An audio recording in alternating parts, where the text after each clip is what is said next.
Fala pessoal, essa aula vai ser uma aula babadeira. Todas as aulas são, mas essa daqui vai ser duplamente babadeira, porque a ideia é a gente fazer um papo entre história e biologia, tratando de um assunto muito legal, né? Todo mundo ama, que é peste, né? Todas as pestes do mundo, todo mundo gosta, mas não a peste quando atinge a gente, né? Fala sério. Estudar é outra coisa, agora vivenciar não é legal, né? E aí a ideia é a gente perceber como os europeus, não só a Europa, mas assim, o foco, já que a peste negra no conteúdo de história aparece na Idade Média Europeia, então a ideia é o seguinte, é mostrar para vocês como os europeus reagiram a essa doença, quais foram as principais medidas. Boa parte dessas medidas não tinham nada baseado em conhecimento de medicina, eram muito crentices, muitas coisas baseadas até em preconceitos sociais da época, e também dialogar com o conhecimento biológico, né? O que a gente já sabe hoje, a causa da peste e quais são os tratamentos que hoje tem. Que se tivéssemos esse tipo de conhecimento naquela época, um terço da população europeia que morreu não deveria ter morrido, mas conhecimento científico daquela época não tinha como base o raciocínio lógico, não tinham base experimentos, coisa que os antigos egípcios faziam, uma série de cirurgias no corpo, coisa que os medievais não vão fazer, uma série de limitações científicas oriunda de uma sociedade na qual a base do conhecimento, qualquer conhecimento, era a fé. Todo tipo de transformação que está acontecendo no mundo, eles vão explicar por meio do teocentrismo e não por meio da ciência. Então, daí você tira que metade do que eles decidiram fazer para combater a peste negra foi um fracasso. Não tinha base científica para ser efetiva contra a bactéria responsável da peste. Então, vamos dar seguimento, apresentar a Emily, para quem não conhece, né? A Emily é uma pessoa muito desconhecida, é um ser humano de luz aí que eu convidei e aceitou essa loucura aqui. Então, passa a palavra para a professora Emily. Olá, galera. Então, né, Jéssica já me apresentou, sou professora Emily, professora de biologia, e a gente vai seguir aqui um pouquinho falando sobre os aspectos biológicos, né, que vão estar relacionados aí a essa questão da peste negra. E a Jéssica, ela já começou falando tocando um ponto que eu acho muito interessante a gente falar sobre, que é justamente essa questão de como era antigamente. Antigamente a gente não tinha nada de ciência, então o pensamento ele era de fato totalmente voltado ali para o ponto teológico. E a gente vai falar um pouquinho mais na frente, mas se a gente for pensar, por exemplo, o caso da peste negra, que é uma doença que é causada por uma bactéria. Naquela época, ninguém sabia nem o que era bactéria, né? Que é isso? Não existia um microscópio, como é que eu vou saber como que eu vou lidar com essa doença? Então, era muito mais complicado a visão de tudo, até para tomar medidas, né, e tudo mais. Eram vários pontos que juntos colaboravam ali para essa doença ter feito tudo o que fez lá na época. Vou dar seguimento aqui, tá, Jéssica, para você. Beleza. Então, o primeiro slide que eu apresento para vocês é para mostrar que, diferente do que a gente tem senso comum, que acha que a peste negra ela só atingiu a Europa, a peste negra não atingiu só o continente europeu, ela vai atingir todos os continentes nos quais os povos tinham contato entre si. Então, a primeira coisa que vocês têm que saber é que a peste negra ela vai surgir, os historiadores têm esse consenso, na Ásia Central. Tá vendo esse lindo desenho da morte? É por ali mesmo que iniciou os primeiros casos de peste negra. E por que a peste ela vai ter essa característica de pandemia? Porque nesse momento na história, no período medieval, a gente vai ter uma série de modificações, de transformações sociais que vão intensificar a circulação de pessoas. Aí vale ressaltar que no meio onde está a morte, e um pouquinho ao lado dela está o Império Bizantino, cuja capital é Constantinopla, e era um império rico em atividade comercial, seja terrestre ou marítima.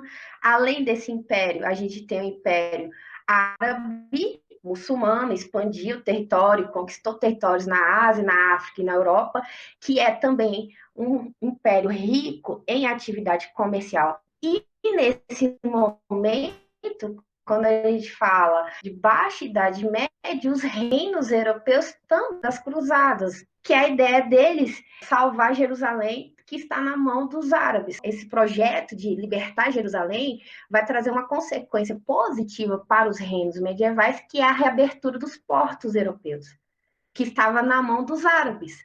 Eles não conseguiram conquistar Jerusalém, mas eles conseguiram expulsar os árabes na região sul do continente europeu.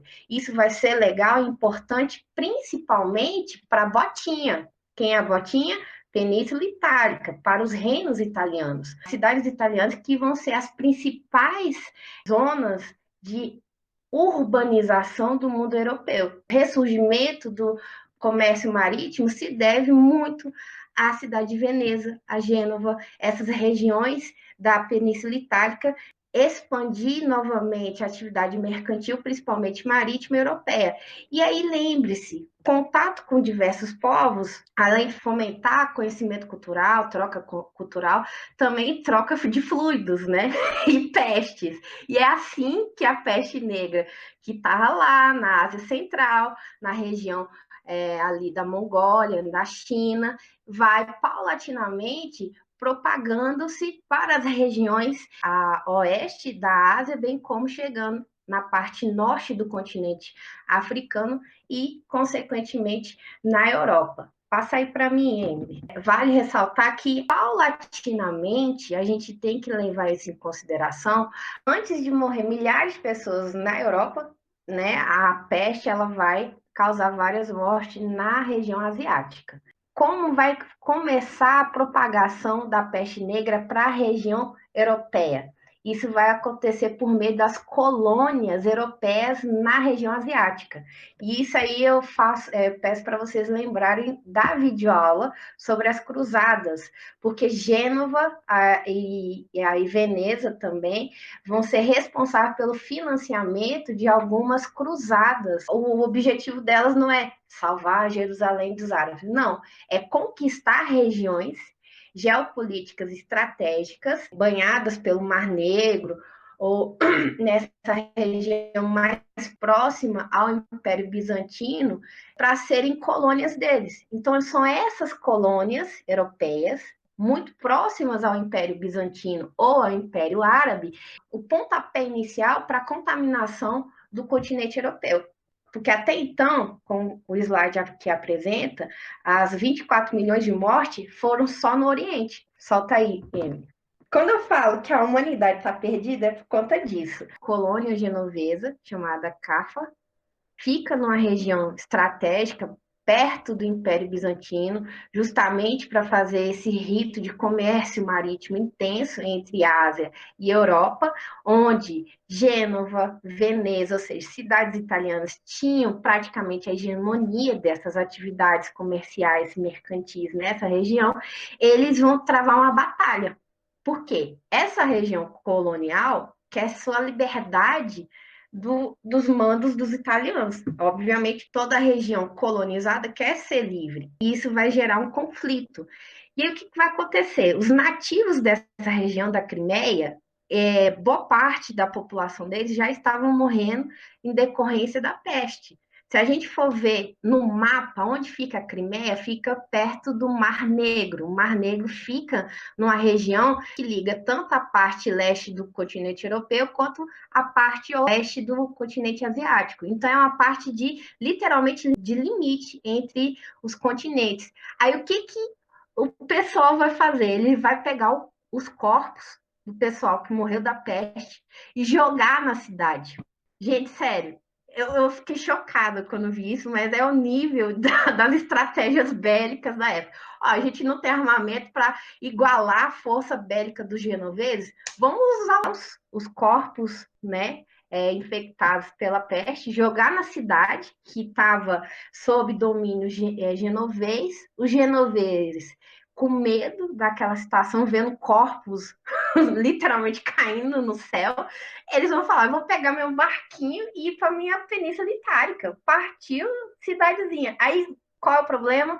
Eles vão pegar o navio deles e ir para Itália. Esse deslocamento da colônia onde eles estavam até a Península Itálica vai levar consigo ratos, que vai chegar na Europa e vai falar: véi, eu tô no paraíso, porque europeu não toma banho. E outras coisas que vão legitimar e intensificar a propagação da doença no continente europeu. Vamos lá.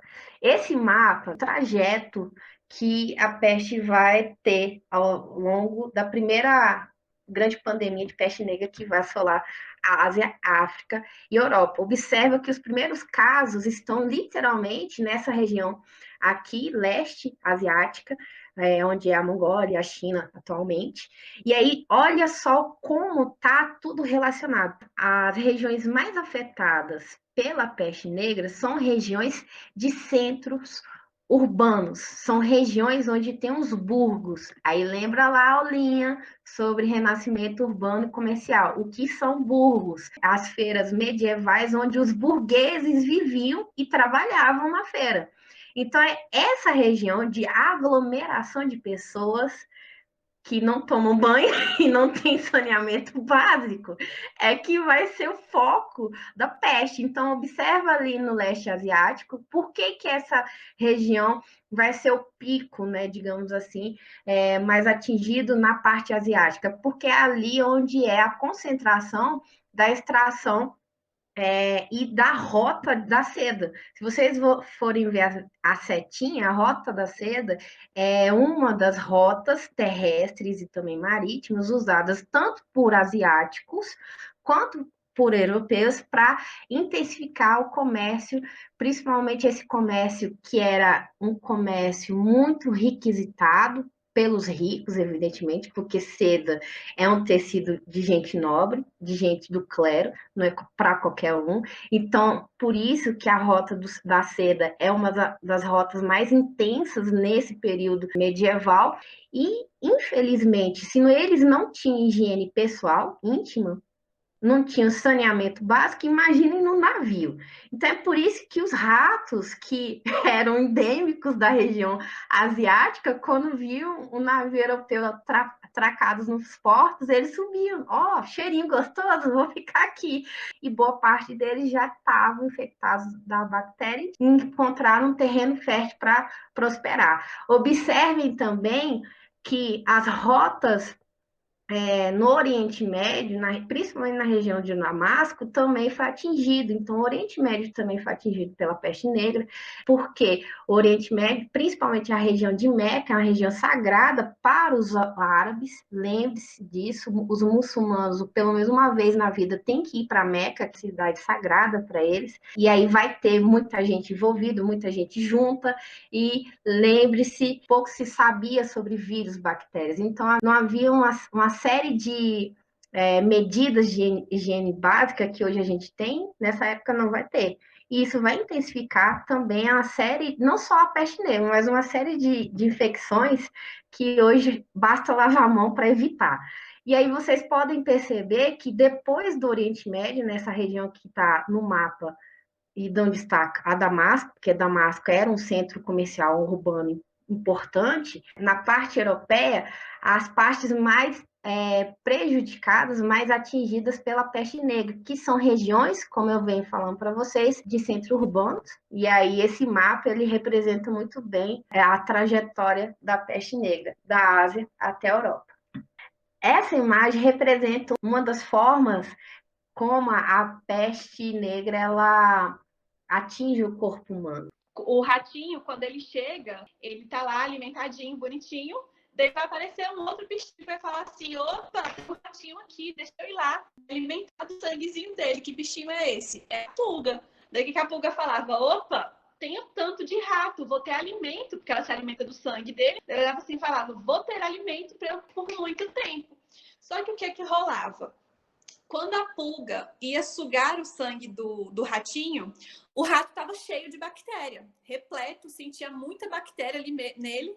E aí, essa quantidade muito grande de bactéria acabava meio que entupindo os dentinhos da pulga.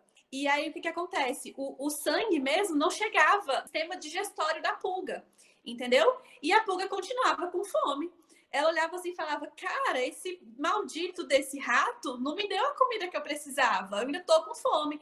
Daí, qual que era a segunda alternativa da pulga? O ser humano. Daí ela ia lá, saltitante, linda e feliz, com fome ainda, para poder sugar o sangue do ser humano. Como ela ainda estava com a bactéria lá nas presinhas dela, ela acabava passando essa bactéria do rato para o ser humano. Gente, a alimentação já era. Depois dessa aula, eu te falar.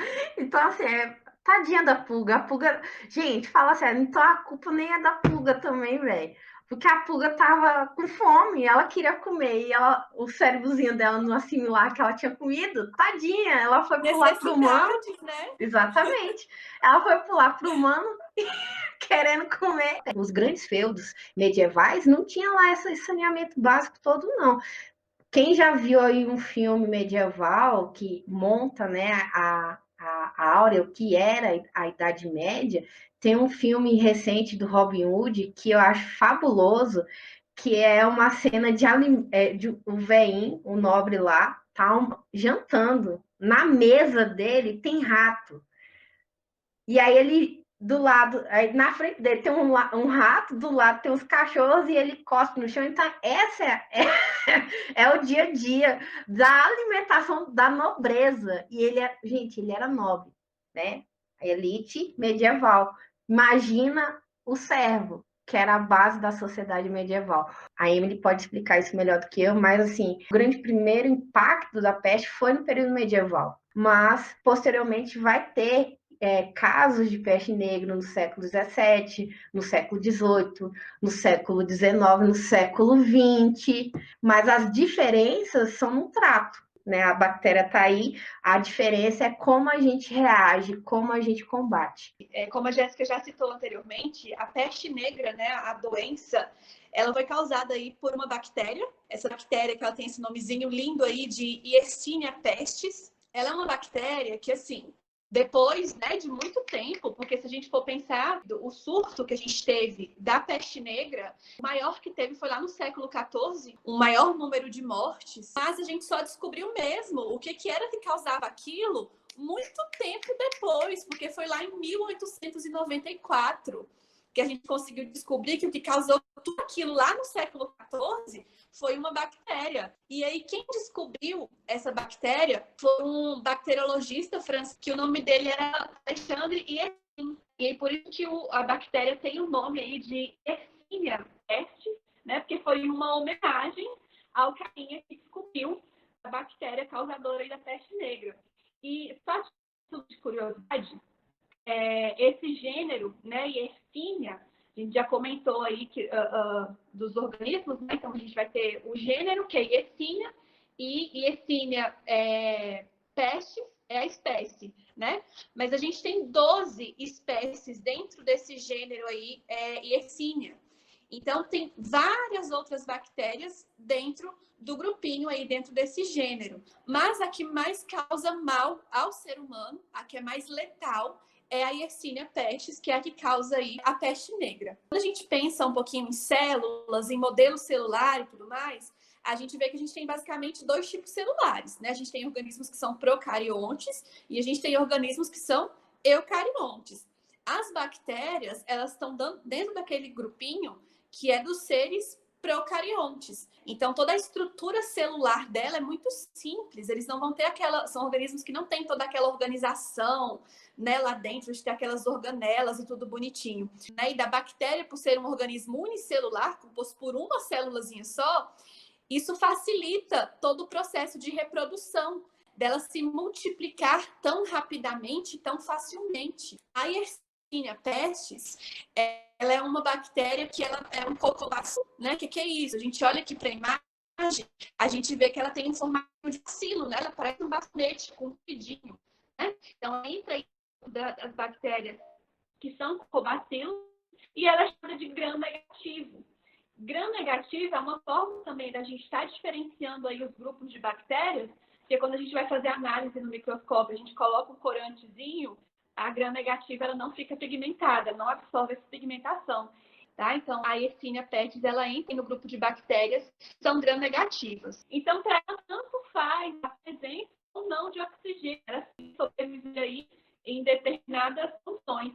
Essa espécie, né, esse gênero aí, Yersinia, são de bactérias que a gente chama de psicotróficas. O que é isso?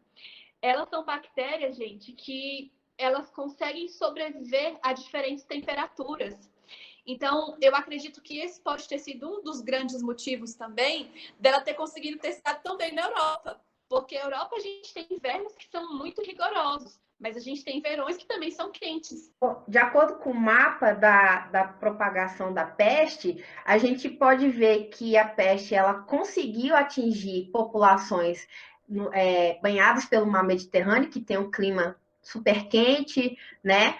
E se a gente for ver lá o norte, a região da Inglaterra, da Noruega, Finlândia, são regiões nórdicas com frio intenso em boa parte dessas regiões, também foi atingido, pô.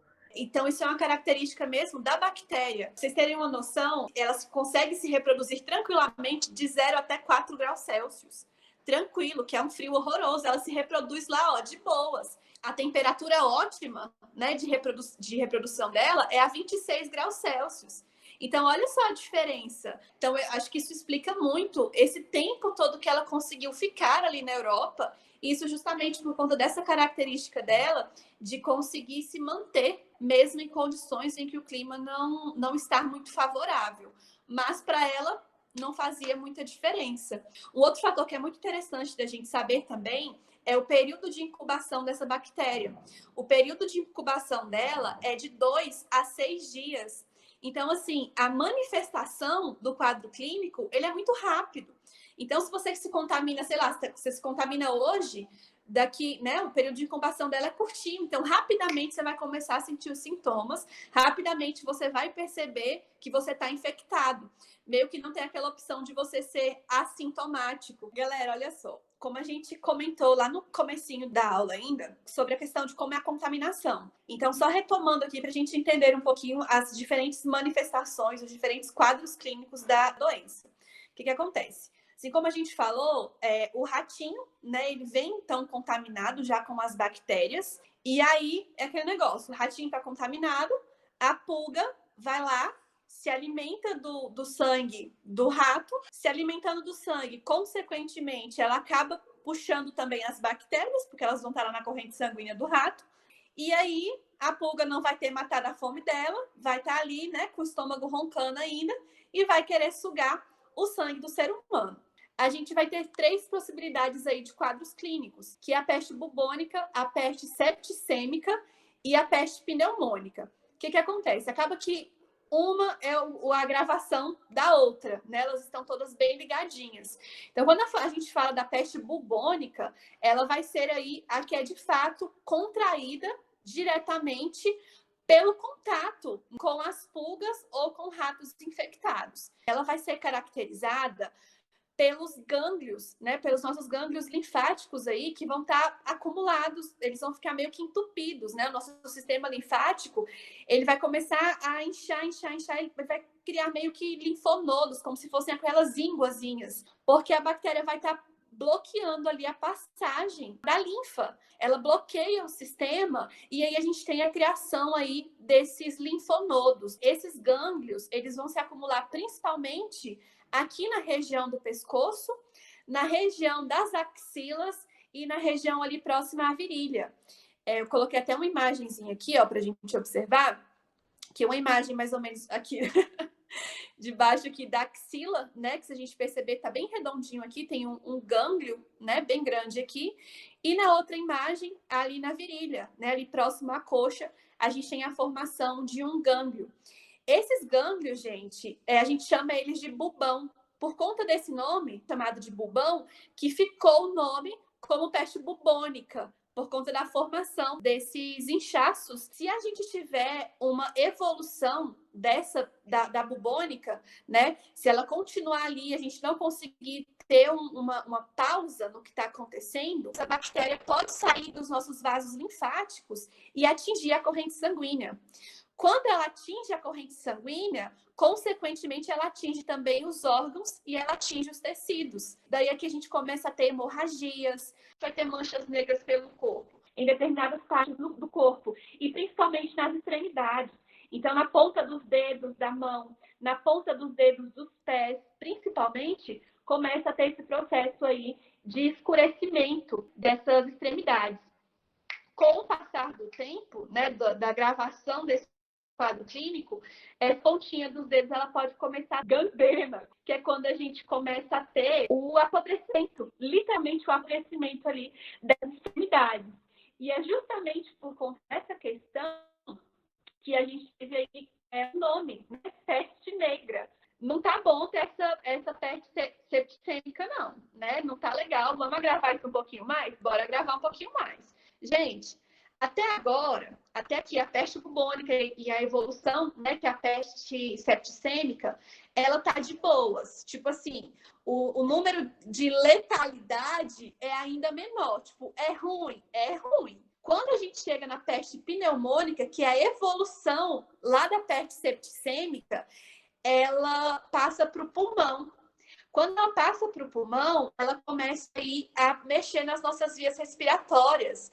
Daí a gente vai começar a eliminar secreções. Por quê? Porque a gente vai começar a tossir, a gente vai começar a espirrar, a gente vai começar a fazer todo esse processo e a gente vai fazer o quê? Contaminar as outras pessoas. Porque anteriormente né, não acontecia essa transmissão pela via respiratória. Mas a partir do momento em que a bactéria atinge o teu pulmão, já era. Por quê? Porque ela vai começar a fazer obstruções lá no pulmão. Ela vai começar a fazer obstruções e você vai começar a jogar essas secreções para fora. Quando você está tossindo, quando você está espirrando, ou até mesmo quando você está conversando com outra pessoa. A saliva que a gente inevitavelmente libera. Então, assim, você facilita muito o processo de contaminação.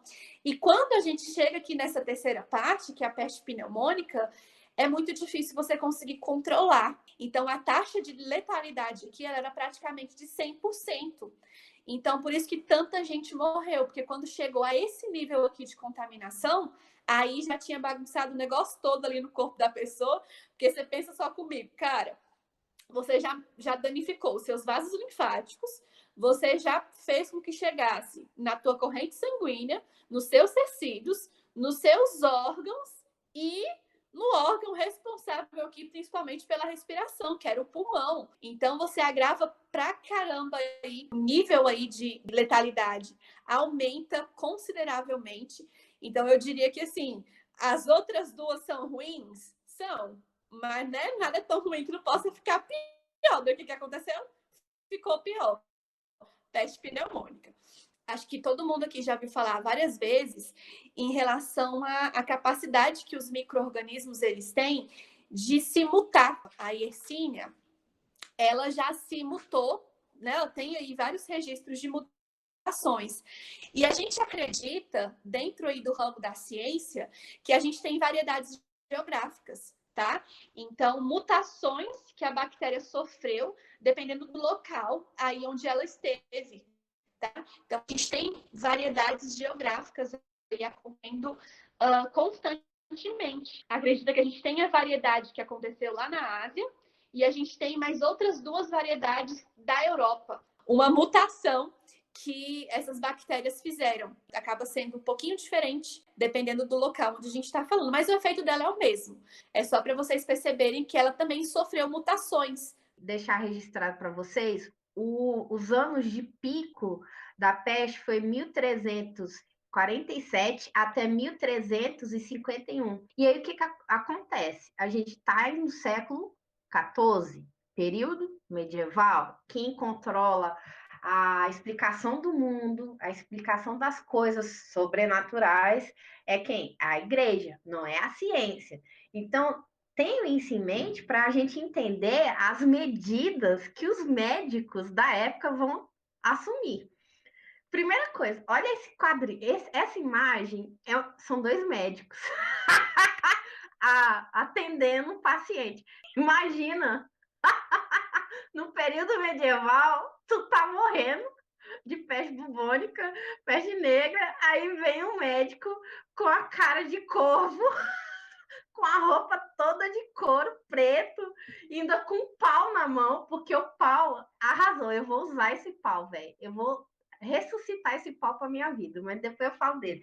Brasil é praticamente a Europa do século XIV, que eu vou te contar. Cara, isso era a roupa dos médicos. De onde eles tiraram essa ideia maravilhosa? Um médico dos nobres, da realeza, principalmente da família real francesa, porque os nobres também tinham um jeito totalmente higiênico, para não falar outra coisa, de conviver. Eles não eram tão distantes da realidade higiênica dos camponeses. A diferença é que um está no castelo e outro está no casebre, no campo ou nas ruas das cidades medievais. O que, que vai acontecer? Esse médico, ele começa a pensar, graças a Deus, né? Com os neurônios, fala assim, poxa, eu acho que não é legal manter contato direto com a pele do sujeito, porque, obviamente, como a Emily explicou, a peste ela vai deixando marcas, né, visíveis no corpo dos pacientes.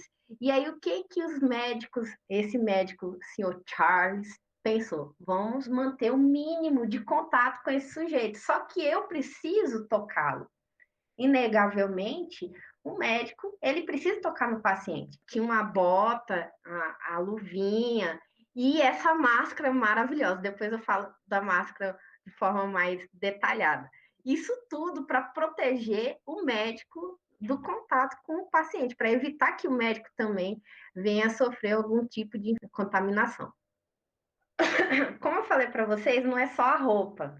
O cara pensou até no pauzinho. Olha lá na mãozinha, na imagem, tem um pauzinho. Esse pauzinho é para literalmente você fazer assim, ser humano, distância. Eu quero distância de você. Cara, brasileiros, por favor, aprendam com os médicos medievais e ressuscitem esse pau, porque tá difícil, complexo. Esse pessoal não tá tomando os distanciamentos necessários. E aí ele fazia isso. O legal dele é que eles personificavam o pauzinho, colocavam uma águia no finalzinho, chique, térrima, e fazia assim, ó, dá licença, fica aí. Eu que me aproximo, mas fica aí. Genial, velho. Só que assim, esse visual, ele posteriormente vai ser usado como figurino de carnaval. Não sei se vocês sabem, o carnaval é uma manifestação cultural do período medieval, principalmente na parte italiana. Os italianos são zoadores, velho. Porque eles conseguiram tirar zoeira de uma situação que não era para zoar, da peste. Eles pegaram a roupa dos médicos e montaram uma fantasia. Até hoje, ela é reconhecida como uma das fantasias mais tradicionais no carnaval italiano. E aí, hoje, essa máscara está se tornando uma tendência na moda, não só carnavalesca, mas também uma moda para evitar contatos com pessoas, né? Afinal de contas, estamos vivendo nossa própria pandemia, né? A da Covid. Raciocina aqui comigo, professora, por que que essa máscara tem esse bico caído? Porque não, por que que ela não pode ser uma máscara normal? Por que ela tem que ter esse biquinho? Gente, olha só, como a Emily falou, só no século XIX, que um tal de Alexandre, se eu não me engano, é o nome do cara, né? Descobriu, pô, velho, foi uma bactéria, sabe? Não foi os astros, não foi os demônios, não foi, né? Não foi o estrangeiro, foi uma bactéria.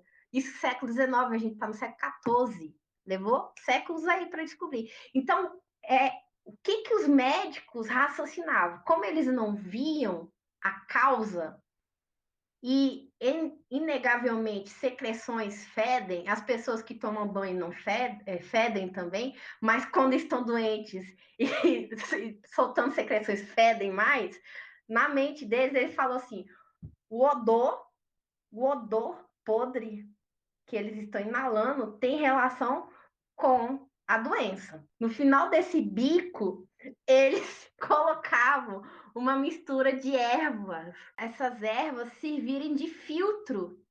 No ato da respiração dele, tô respirando o quê? Tô respirando as ervas, não tô respirando o paciente que tá fedendo morte. Porque, de acordo com eles, a contaminação pode vir pelo odor. Eles não tinham conhecimento científico para falar assim, não é assim. Aí, para evitar esse tipo de contaminação, eles pensaram nisso. Vou fazer um bicão caído, porque nesse bicão caído eu coloco ervinhas cheirosas, erva cideira, erva doce, arruda, tudo que você pensar que era erva da época, colocou lá. E aí eles ficavam inalando aquela erva para proteger o sistema respiratório do médico. Arrasou, gente. Olha só a tese deles. Se o odor forte é sinônimo de que a pessoa está doente, contaminada, e é por isso que eles usavam aquela máscara com aquelas ervazinhas para fazer o filtro, eles defendiam a tese de que perfumes fortes e doces seriam capazes de amenizar as áreas que estavam infestadas no corpo. Então, assim, você aí, paciente peste negra, você está com peste negra? Toma aqui uns perfumes. Cheira aí, porque fede, são secreções, né? O corpo tá fedendo. Além da pessoa feder em si, porque não toma banho, eles achavam assim que as áreas precisavam de detetização por meio de perfumes. É como Aí, se o ar fosse ficar limpo, né? Como se de repente vamos purificar o ar. exatamente, porque a ideia, na mente deles, a infecção era por meio do ar. Porque como eles não tinham nada palpável, eles falam, é pelo ar, né? E aí vamos o quê? Purificar o ar. Não é à toa que o incenso, né? A mirra, aquelas coisas todas que são simbologias teológicas importantes para o cristianismo, vai fazer parte desse rito de curar o paciente. Vamos perfumar aqui, passar uns perfumes aqui, passar um incenso nesse quarto, para ver se o odor diminui, né? Que faria o odor sumir. Se o odor sumisse, consequentemente, dentro da teoria deles, a doença ia sumir. Tadinhos, né? Eles erraram feio, mas adorei a ideia do perfume. Por isso, gente, que perfume, as maiores fábricas de perfume no mundo ficam no continente europeu. Não é à toa, não, gente. Tem uma relação histórica profunda e macabra. Eu coloquei aqui até um memezinho, né, para a gente falar um pouquinho sobre essa ausência, né, da ciência mesmo, que era praticamente inexistente ali na época. Que o paciente aqui pergunta, né, doutor, será que é uma virose ou infecção bacteriana? Aí os doutores falam, essas coisas não existem, ele deve estar delirando, a causa disso são seus pecados. Então, naquela época, a ciência era nula, né? Não se acreditava em nada, não se tinha conhecimento científico algum, e o que eles acreditavam era justamente isso. Pô, se você tá assim é porque você pecou, e agora você tá só pagando por tudo que você fez, né? É até meio que assustador, às vezes, a gente falar assim, tipo, né? Nossa, mas você tá pagando pelos seus pecados, por isso que você tá doente dessa forma e tudo mais. Mas é assim que eles viam, não tinham a noção de que a gente tinha um micro-organismo que era pequenininho, que você não está enxergando, mas que ele é pequenininho e ele existe, e é ele que está te causando isso. Era só Rapidinho, isso. irmã, só para acrescentar no seu slide, mas pode deixar no slide das máscaras, tá massa essas máscaras. Gente, você aí que quer fazer sua própria máscara, use ela como um modelo, genial. Tá aí o É, exemplo. tá aí o melhor exemplo. Cara, eu só quero acrescentar que a medicina, né, o campo da ciência médica, ela existe desde o Egito Antigo. Porque, assim, o que acontece no período medieval? Por que a ciência ela é negligenciada? Né? Porque já existiam alguns, evidentemente, que não são experimentos, não são descobertas da ciência moderna, né? Porque ciência moderna a gente julga do século XIX para cá, devido ao desenvolvimento tecnológico da época, que permitiu o desenvolvimento de mecanismo para enxergar seres vivos que são invisíveis aos nossos olhos nus, que é o microscópio. Durante a Idade Média, esse tipo de conhecimento ele ficou guardado, muito guardado pela Igreja Católica, porque vai contradizer a tese que eles defendiam. Então, por exemplo, lá no Egito Antigo, eles já faziam cirurgias cardíacas, já faziam cirurgias no cérebro, já faziam cirurgia de correção ortopédica. Então, assim, cara, eles já tinham conhecimento de anatomia humana muito profundo, porque os egípcios faziam mumificação, pô. além dos egípcios, a gente tem outros povos da antiguidade que também contribuíram para o desenvolvimento científico, né? Os árabes, eles descobriram o álcool, então eles que vão ser responsáveis para resgatar os conhecimentos históricos desses povos da antiguidade. Então, porque eles tinham bibliotecas imensas e a partir desse resgate eles vão fazer outras contribuições para o mundo, a criação da bússola, do astrolábio, se deve ao Império Árabe. Então, assim, o campo da ciência ele era vivo no período medieval. Ele só não era vivo no continente europeu. Era isso que eu queria falar. As máscaras são lindas. Se você está reclamando da sua máscara de tecido na sua cara, é porque você não tinha que usar essa de acha, que era de couro. Imagine um negócio aqui, ó, segurando aqui, amarrado aqui, e esse zóio de. Gente, fala sério, vocês estão reclamando do quê? Os médicos usavam isso. Toma vergonha na sua cara. E aí, além disso, eles colocavam no biquinho mais de 50 ervas. Aí você põe mirra, canela. Gente, é tipo assim uma mistura de chá. Vou fazer um chá no bico da máscara. Imagina a mistura de cheiros, né? Que bizarro que deveria ser. Mas eu acho que era muito mais cheiroso cheirar isso do que o paciente, porque eu vou te falar, não era legal, não. E aí, o que era a forma que eles entendiam que iriam estar protegidos. Outra prática da medicina que é muito corriqueira entre os médicos medievais é a sangria. Não sei se vocês perceberam nos slides anteriores, os nossos médicos eles estavam no braço do paciente, fazendo como se tivesse abrindo um buraquinho no braço dele. Isso era a sangria, porque de acordo com ele, o seu sangue está infectado, então você tem que tirar para fora do seu corpo o que está te contaminando, o que te está fazendo mal. Que entrou pelos odores, contaminou o sangue, porque de fato vai ter pessoas que vão perder membros, principalmente as mãos e os pés, que vão sofrer vários processos de putrefação e fica negro. Sangria não é medida médica, fala sério. Se para eles que não tinham conhecimento suficiente para identificar que o dano disso tudo é uma bactéria, então como eles vão justificar a propagação dessa peste? A Emily já falou, eles vão usar a tese, eu sou pecador, pequei demais, e aí eu estou só contraindo o que eu vivi na minha vida. Só que a peste ela vai atingir padres também. Vai atingir pessoas que viviam uma vida regrada na fé, baseada na fé, e eles vão ser atingidos. Por que os padres? A maioria dos padres vão morrer. Primeiro, porque o padre está lá perto do defunto, né? Rezando com ele, né? Jogando umas águas bentas. E também, padre vive junto no mosteiro, né?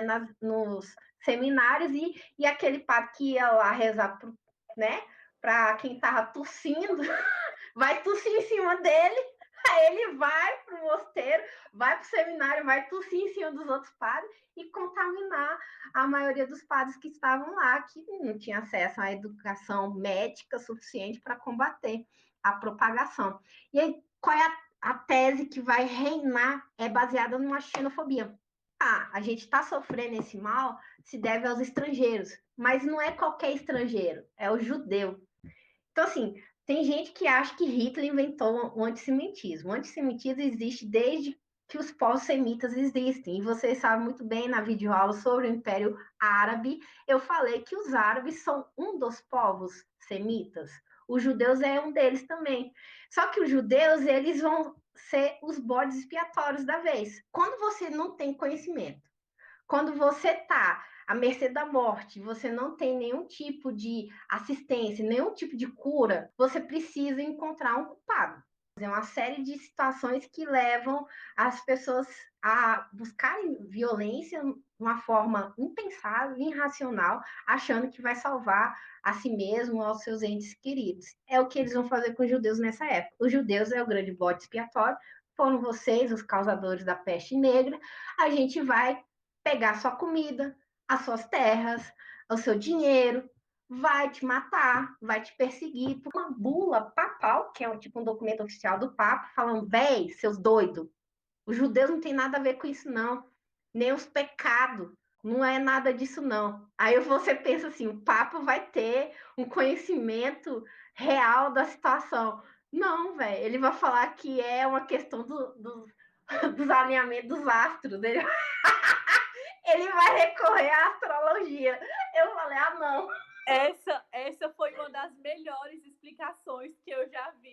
Porque, tipo, né? Não tem como justificar. Então, deixa eu dizer que é tudo culpa aí do Dos universo que tava astros, né? conspirando contra. É isso. Pode passar o slide. Aí o que acontece? Esse Papa, que é o Clemente VI, ele vai fazer uma bula falando assim, velho, deixa os judeus em paz, porque estava literalmente matando. Eles estavam entrando em vilinhas judias, literalmente matando os judeus, achando que eles eram os causadores da peste. Mais de 200 comunidades judias foram dizimadas durante esse período, alegando que eles eram os maiores culpados. E aí a maior representação do poder da igreja, falou, não são eles os culpados, é a falta de alinhamento nos astros que está fazendo essa peste prosperar no continente europeu. Cara, insano, mas o que a ideia dele era literalmente acabar com a violência que estava acontecendo, porque as pessoas já estavam morrendo da peste, aí vê um grupo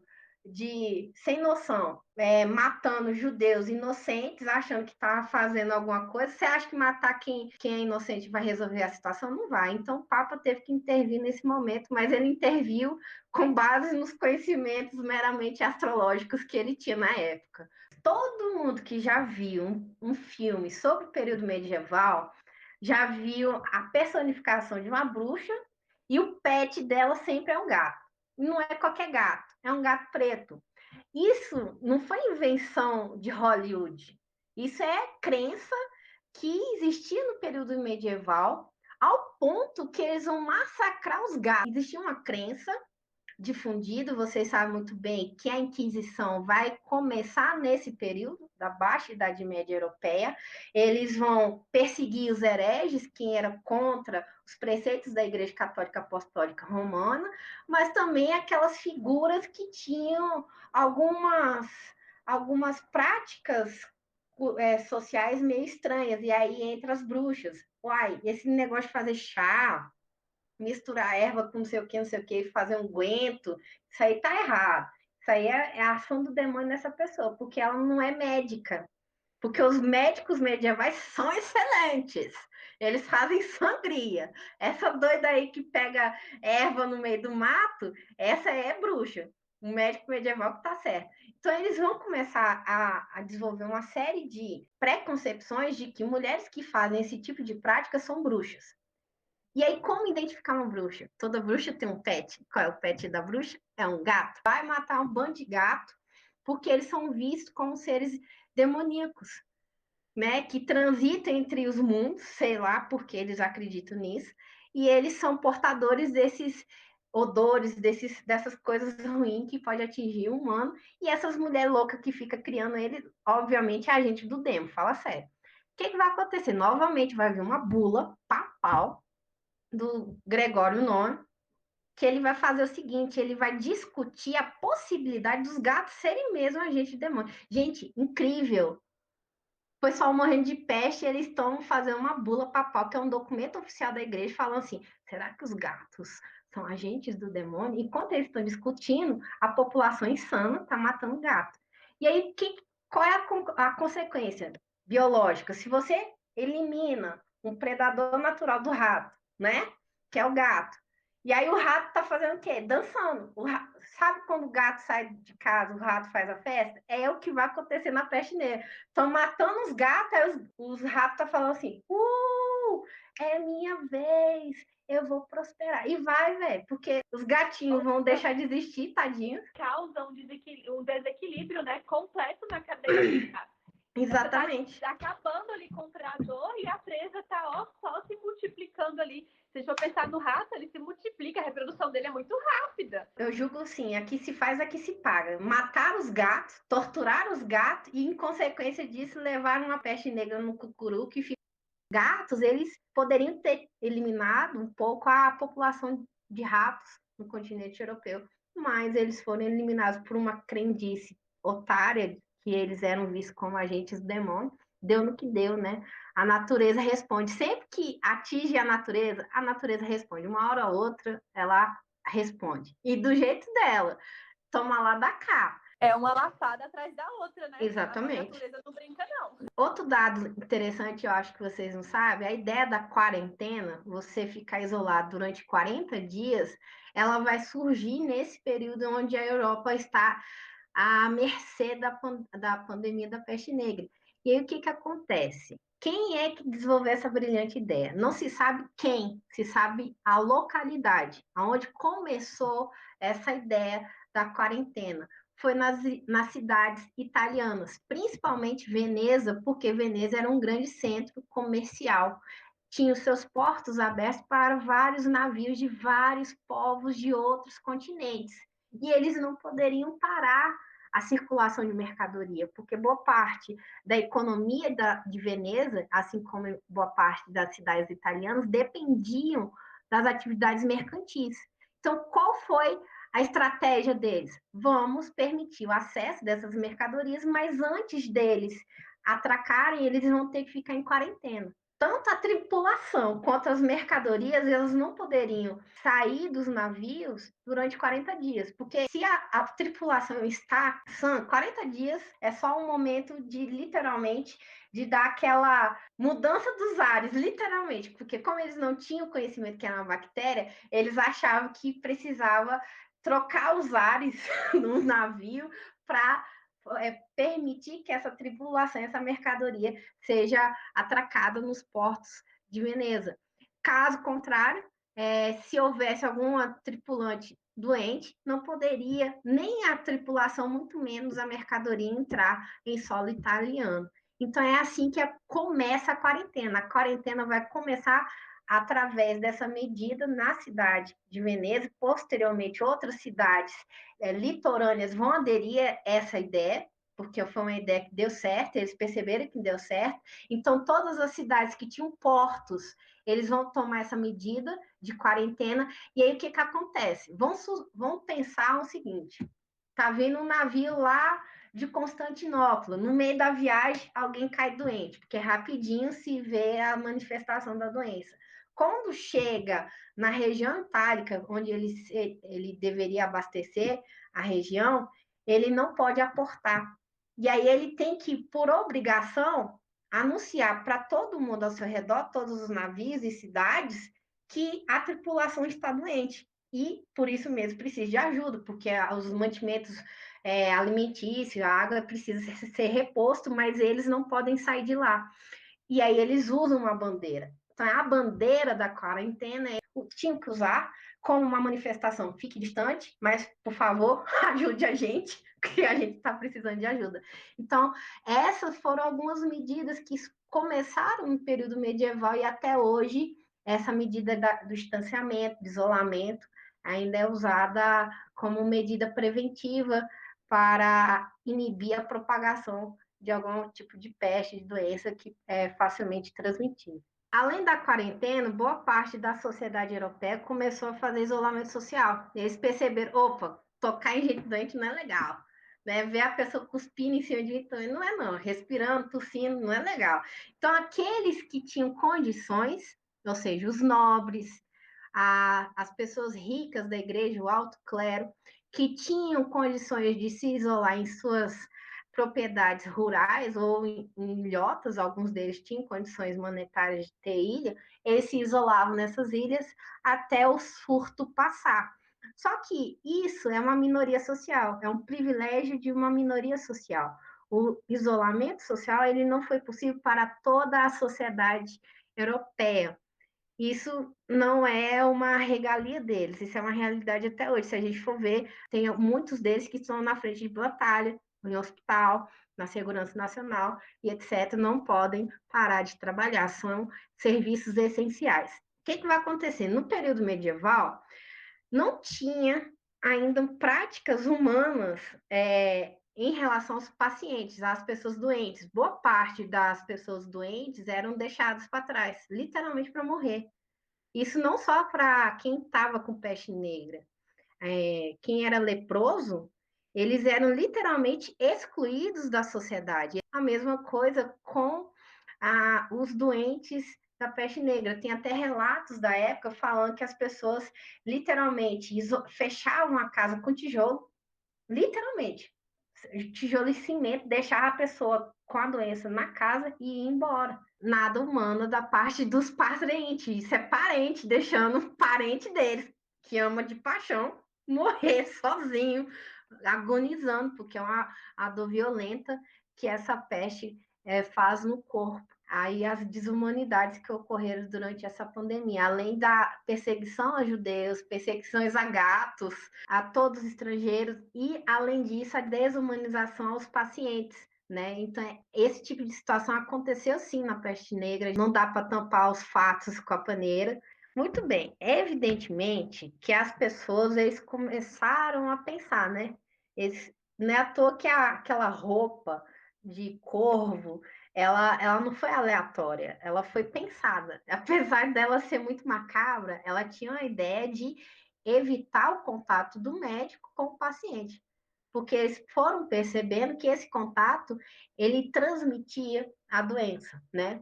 Para outras pessoas que estavam saudáveis. E aí os médicos vão começar a usar aquela vestimenta maravilhosa que eu falei para vocês no início da aula.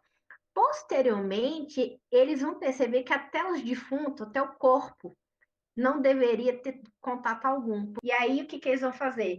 A pessoa morria, distanciamento do corpo, não pode contato, amarrava-se num pano, o pano onde ele estava, e enterrava. Só que o que, que acontece? Se não tinha padre para fazer a extremunção, né, rezar lá o corpozinho da pessoa, não tinha coveiro também, porque as pessoas estavam morrendo.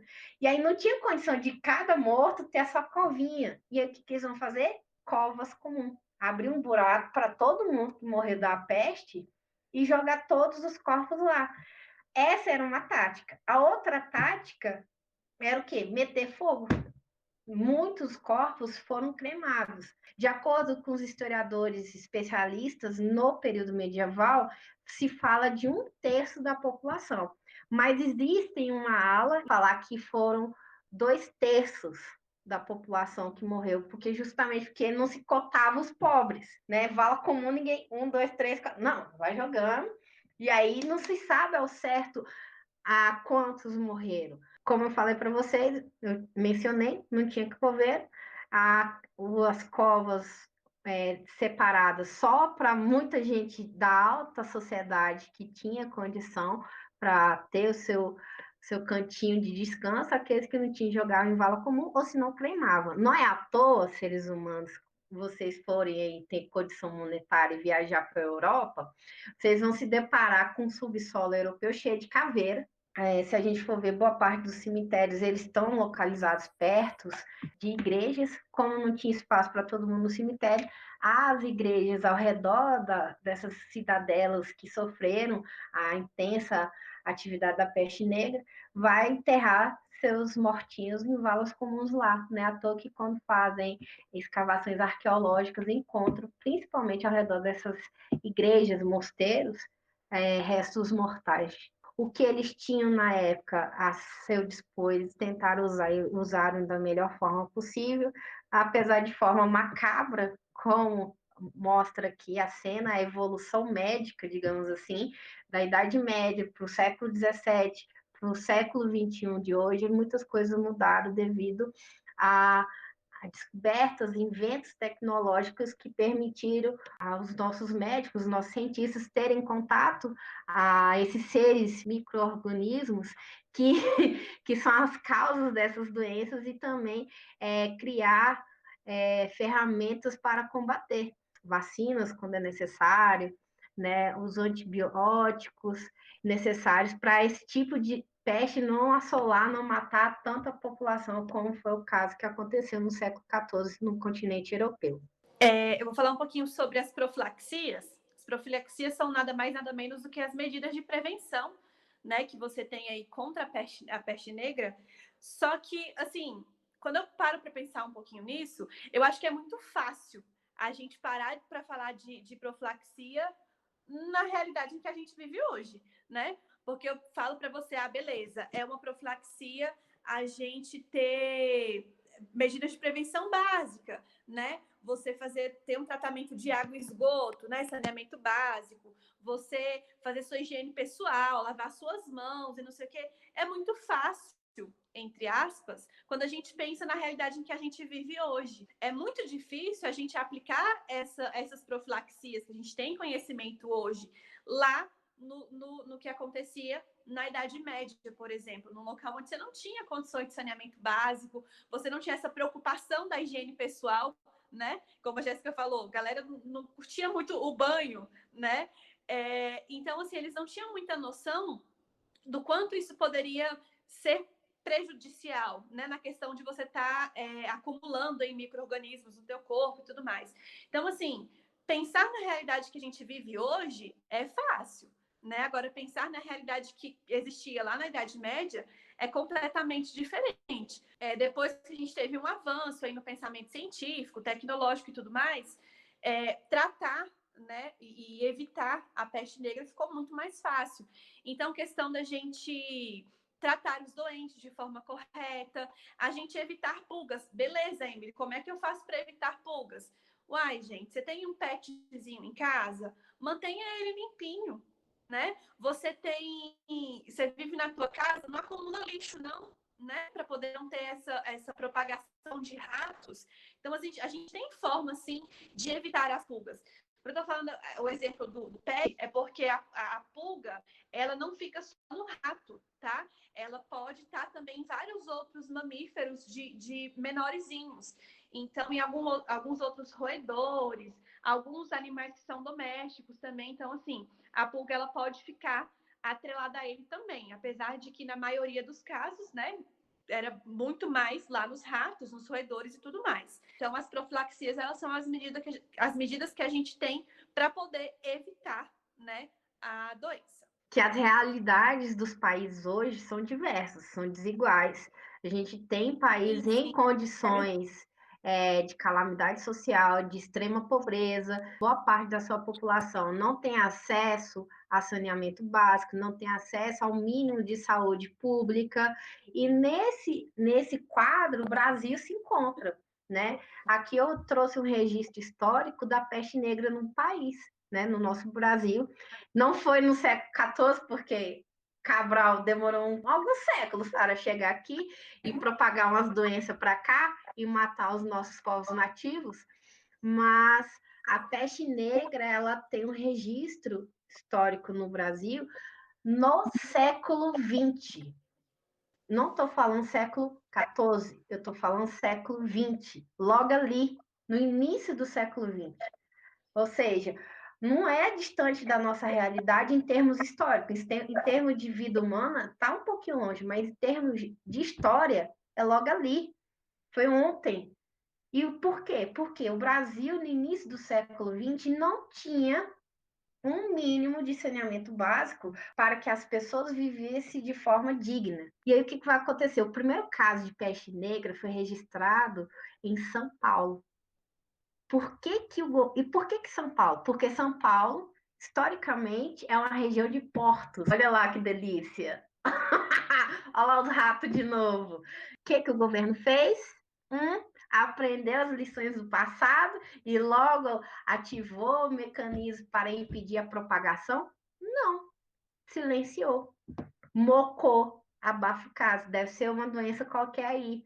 Aí os médicos estavam falando, galera, isso não é pneumonia. Galera, isso é peste negra. A gente tem que tratar porque ela pode propagar, porque as condições do Brasil permitem isso. Se a gente for ver, as nossas cidades, elas são extremamente desiguais. A gente tem os centros metropolitanos muito bem desenvolvidos e as margens, as periferias construídas de forma desigual, boa parte delas sem saneamento básico. É o que vai acontecer em Santos. De Santos, pulou para o Rio de Janeiro. Aí, depois que disseminou a peste, aí o governo, propagou, não é pneumonia, é peste negra, né? Então a gente tem que fazer alguma coisa. O que eles vão fazer? Eles vão tentar trazer da Europa o tratamento viável para os doentes, que eles poderiam ter evitado se eles tivessem feito o certo, medicamente falando, né? Lá no início, em Santos. Aí o que o governo teve que fazer? O governo ele teve que gastar mais dinheiro, né? Ele mocou visando inibir uma crise financeira, mas aí não teve jeito. A peste, ela se intensificou em regiões prioritárias econômicas para o Brasil, e aí o que eles têm que fazer? Tem que gastar dinheiro para desenvolver dois institutos médicos, o Instituto Butantan e a Fiocruz. Ambos foram desenvolvidos nesse período que estourou a peste negra e outras pestes que assolou o Brasil no início do século XX. Não sei se vocês se lembram, quem aí já estudou esse conteúdo, quem ainda não estudou ou esqueceu, a revolta da vacina tem relação com isso, porque não tinha só peste negra, tinha varíola, tinha dengue, tinha malária, tinha um combo de, né, combo de doenças. Opa, Brasil é um país, é um paraíso terrestre das doenças. Foi inevitável, era necessário, o Brasil estava vivendo uma calamidade social, a criação desses dois institutos era justamente ter mecanismos nacionais, não depender de vacina, de antibióticos estrangeiros, que é caro para o bolso do Brasil, vão desenvolver o nosso instituto. Um no Rio de Janeiro, um em São Paulo, evidentemente. Os centros onde propagaram várias doenças foram Rio e São Paulo, e desenvolver as vacinas, os antibióticos necessários para combater esse tipo de doença.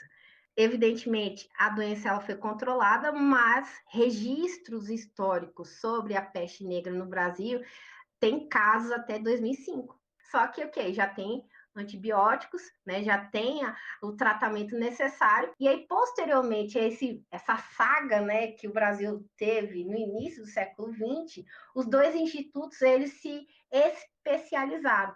O Instituto Butantan ele vai se especializar na criação de soros através de seres peçonhentos lindos e maravilhosos, que o DF teve o prazer de ter uma naja que não é endêmica da nossa região, um circuito de tráfico de animais que é uma realidade no Brasil. O tráfico de animais ele é intenso, é o terceiro maior tráfico no mundo, só pede para tráfico de pessoas e tráfico de drogas. Só para vocês terem o nível do problema que é isso, as pessoas criando jacaré, aí depois que o jacaré cresce, joga no Lago Paranoá, isso é fato, isso é real, é só olhar aí no Google e ver reportagens antigas. Butantan se especializou em soro, tal, aquela maravilha, e a Fiocruz, desenvolvimento de vacinas e pesquisas pensando nas doenças que mais atingem o Brasil, uma zona tropical, né? Então, o Brasil, obviamente, tem muita dengue, tem muitos mosquitos maravilhosos que fazem a gente lembrar que tem que constantemente atualizar a nossa vacina, né? Nosso caderninho de vacina para a gente não ter mazelas aí no nosso corpo. E hoje, não sei se vocês sabem, os dois institutos, eles estão, assim como vários institutos no mundo, combatendo a pandemia da Covid nas áreas que eles podem atuar e ajudar. E hoje, o tratamento aí contra a peste negra, ele é um tratamento simples e eficaz. Por que eu falo que o tratamento é simples? Porque a gente trata com antibiótico, né? A gente sabe que os antibióticos aí, eles têm o poder de matar as bactérias, de estarem, né, destruindo as bactérias. A gente tem diferentes tipos de antibióticos que podem estar destruindo essas bactérias no organismo. Só que quando a gente pensa no tratamento com antibióticos, é um tratamento muito recente. Muito recente mesmo. Porque o primeiro antibiótico ele foi descoberto em 1928, né? Então é tipo ontem. Mas se a gente for pensar aí nos anos anteriores, a gente não tinha essa facilidade no tratamento. Facilidade entre aspas, né? A gente não tinha essa facilidade no tratamento. Então talvez isso aí seja mais um motivo, né? Que justifique a quantidade gigante de mortes que a gente teve pela falta de um tratamento que fosse de fato eficaz, né? Que fosse de fato capaz de estar destruindo ali, estar matando aquelas bactérias. Eu só quero ressaltar que a importância, e é isso, essa é a relevância da aula, espero que tenha entendido, de que não adianta ter só medidas preventivas individuais, de higienização pessoal, é importante, mas é necessário medidas preventivas sociais. O Estado, né, a sociedade tem que fazer a parte dele. Não adianta só eu fazer o isolamento, Não só eu fazer a quarentena, não só eu tomar meu banho todo dia para impedir a peste negra ou outros tipos de doenças que são facilmente transmissíveis. E isso se deve a uma parceria indivíduo-sociedade. Se não houver essa parceria indivíduo-sociedade, a propagação vai acontecer. Se você não tem uma sociedade onde haja o mínimo de respeito às medidas preventivas para evitar esse tipo de propagação, como aconteceu na peste negra, no período medieval, você vai ter um bando de mortes que poderiam ser impedidas caso houvesse um mínimo de respeito do segmento das medidas estabelecidas mundialmente depois de séculos de estudos comprovando que esse tipo de doença pode ser combatido por meio de antibióticos. Estamos aí à mercê de uma situação nova entre aspas, porque pandemias já aconteceram na face da Terra.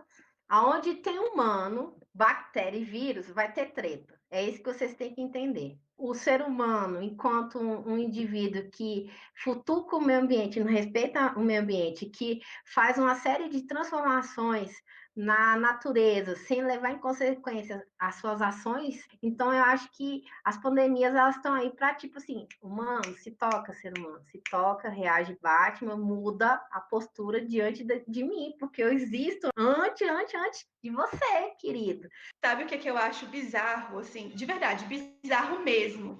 É o tanto que nós seres humanos somos ignorantes, né? Porque se a gente para pensar e tomar como exemplo aí essas várias pandemias que a gente teve, né? Pandemias, epidemias, enfim, a gente sabe, a gente já teve vários exemplos para você saber que você não deve pensar só no seu próprio umbigo. Que a partir do momento em que você deixa de pensar no coletivo, você está prejudicando toda uma sociedade, né? E isso a gente já teve exemplo não só uma, mas várias vezes ao longo da nossa história, mas a gente continua cometendo os mesmos erros. Se a gente for parar para prestar atenção, gente, olha a época que teve aí os primeiros surtos da peste negra. Olha o tanto que a gente já evoluiu tecnologicamente, cientificamente, em todos os campos, mas parece que a gente não evoluiu na humanidade. Da gente saber olhar para o outro com um olhar diferente, da gente saber que as nossas ações podem implicar também o outro.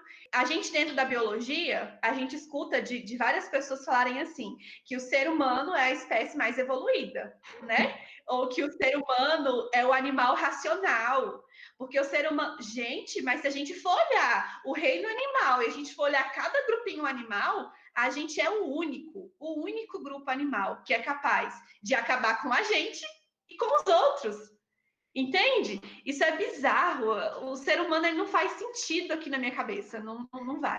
E aí, o que acontece? Mesmo diante das intensificações das inovações médicas, que são inegáveis e são boas para os tratamentos de várias doenças, se a gente tem tratamento hoje, se deve a esse tipo de intensidade de pesquisas nessas áreas para combater, você tem que levar em consideração que boa parte dos países estão muito mais preocupados com a sua economia, com o seu mercado econômico, do que a saúde pública da sua população.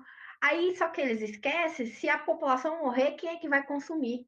Quem é que vai gerar a economia no país? Se as pessoas não estão tendo o mínimo de condições dignas de viver, eles não vão ter o mínimo para consumir. Isso é fato.